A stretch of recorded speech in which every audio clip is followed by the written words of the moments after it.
startled at first, but when I actually got it through my head, I was really, really scared. First here at 5 o'clock, a terrifying experience. A 12-year-old girl describes being grabbed from behind by a stranger as she walked to school. That 7th grader was able to fight and scream and get away. And now she and her family are speaking out to raise awareness. They talk with KGW's Tim Gordon. It was November 8th, 2 Mondays ago, a normal morning for a 7th grader walking the short distance from her home to Geyser Middle School in Clark County. Then a man approached the girl from behind along Northeast 99th Street. The man who did grabbed my arm behind my back. I tried to have him let go, but then he grabbed my other arm, so I was kind of stuck with my hands behind my back. So We are only identifying the 7th grader as Bristol. I was startled at first, but when I actually got it through my head, I was really, really scared. But Bristol gets full credit for facing the fear and fighting back. She did exactly what she needed to do to get away, to get to safety. Bristol's father, Paul, was at work when his ex-wife called. That's when she said she was almost kidnapped. It is very hard for Paul not to get emotional, thinking about his child and what could have happened. The thought of not seeing your daughter, not knowing the person's intentions. We all know the intentions weren't good. So I had the thought of trying to get away as fast as I can. That is exactly what Bristol did, with help from a passing driver. So it was scary. I tried kicking, but it wouldn't let me, so I screamed. A white car drove by and honked at him really so much, and then he just ran away. The man is described as white, between 20 and 30 years old, from 5'2" to 5'8", wearing dark jeans, sunglasses, and a black hoodie. After he bolted, Bristol made sure the coast was clear and ran to safety at Geyser. I got to the school. The sheriff was already here, getting her statement. So, did it help to see her? It did. Helped a lot, knowing that she was safe. She'd gotten away. Bristol's dad gives the school and the sheriff's office high marks for their response. Both Geyser Middle School and nearby Sarah J. Anderson Elementary did notify parents about what happened.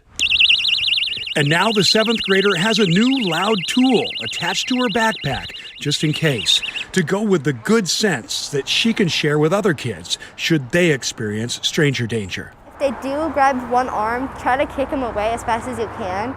And Paul has some words for the stranger that got away. Trying to grab somebody else with ill intentions. I don't know how you can sleep with yourself at night.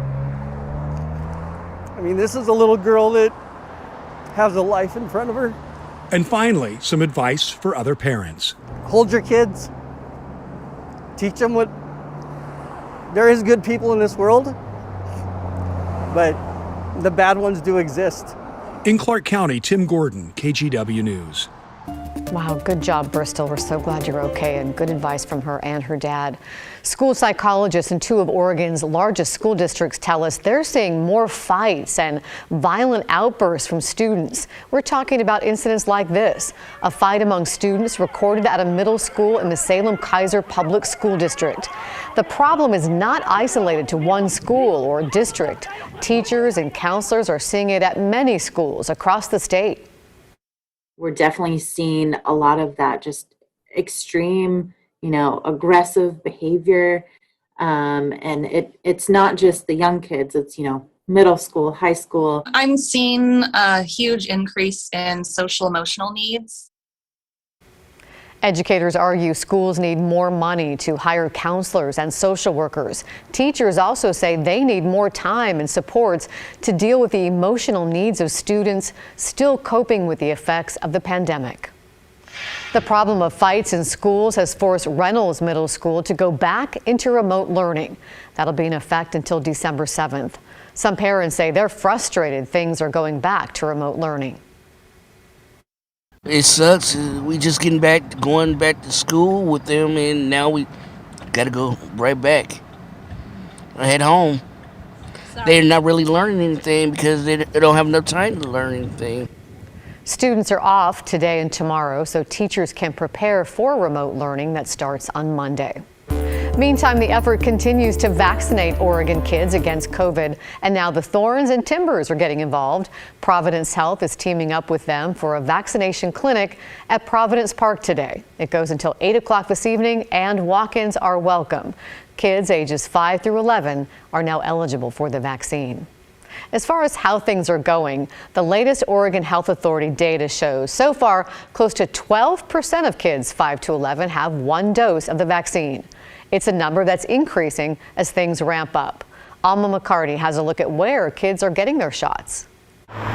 In addition to finding shots at pharmacies or at the pediatrician's office, families are finding other opportunities, big and small, for their children.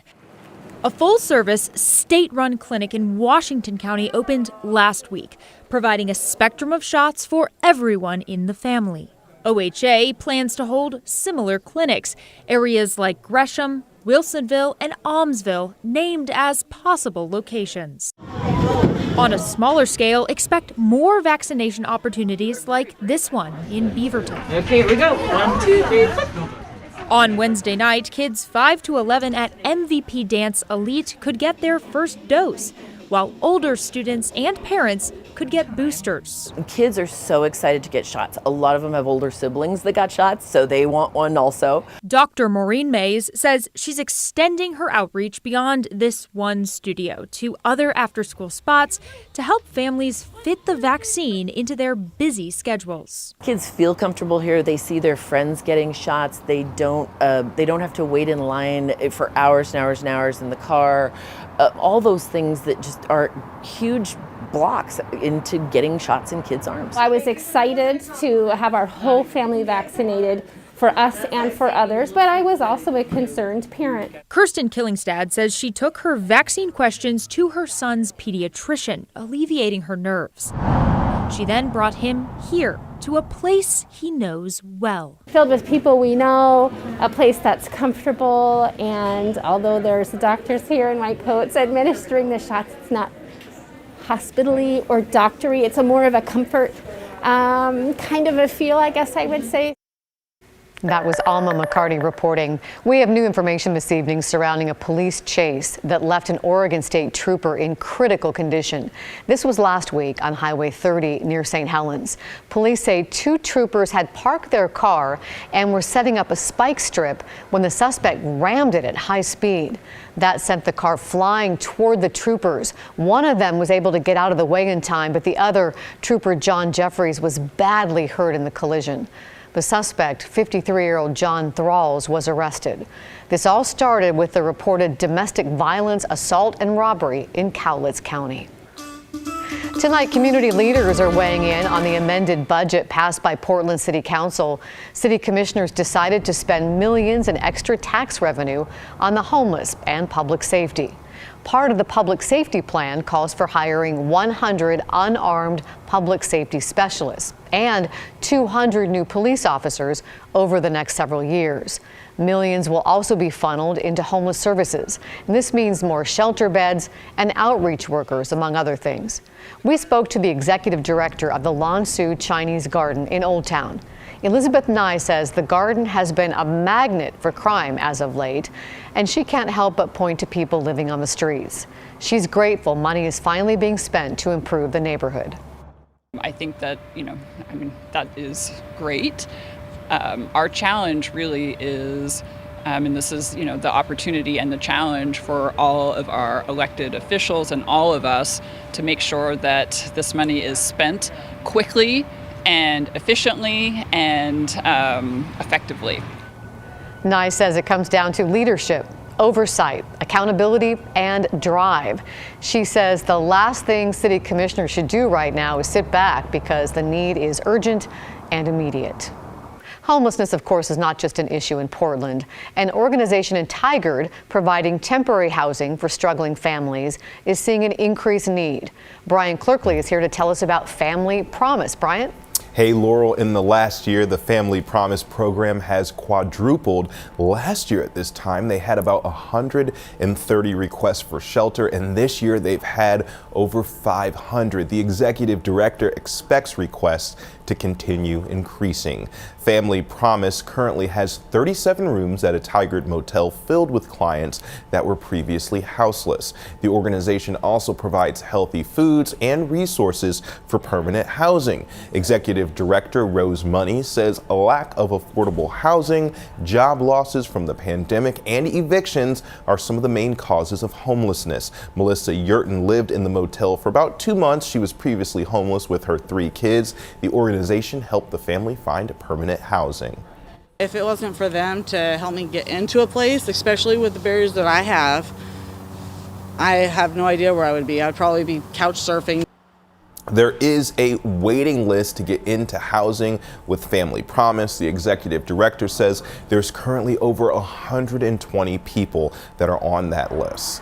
And it costs about $150 a night to house a family in a motel room. So if you're interested in helping, we'll have a link on our website where you can donate, and that website is kgw.com. Back to you guys. And this is the time of year where it's good to give. Thank you, Brian.